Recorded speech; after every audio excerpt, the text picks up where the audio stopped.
এরা কই বন্দারা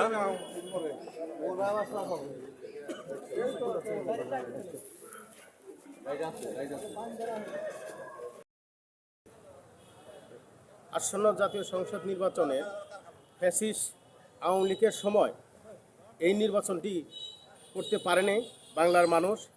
আজ সেই ফ্যাসিস্ট হাসিনার বিদায় হওয়ার পরে জনগণ সুযোগ পেয়েছে মন উজাড় করে ভোট দেওয়া। সেই ভোটের মাধ্যমে নাগরপুর দেলদুয়ারের রবিউল আওয়াল লাবলু জয় হয়েছে।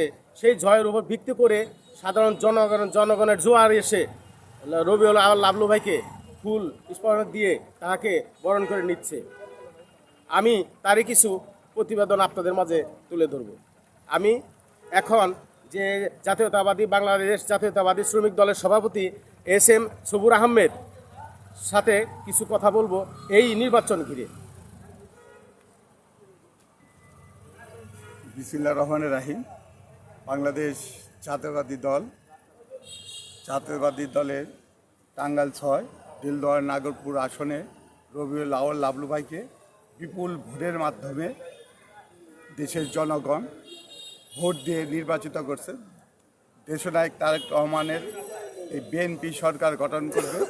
এই আজকের যে নির্বাচন, সেই নির্বাচন ঘিরে আজকের আমার বয়স 58 বছর হওয়ার পরও আজকে আমি দেখতে পাই যে এই আমার বয়সে এ পর্যন্ত এত সুন্দরভাবে জনগণের প্রত্যক্ষ ভোটের মাধ্যমে বিএনপি সরকার গঠন করছে। এই আশা ব্যক্ত করে আমি জাতীয়তাবাদী দল দেলদুয়ার থানা শ্রমিক দলের পক্ষ থেকে সবাইকে ধন্যবাদ জানাই। আসসালামু আলাইকুম।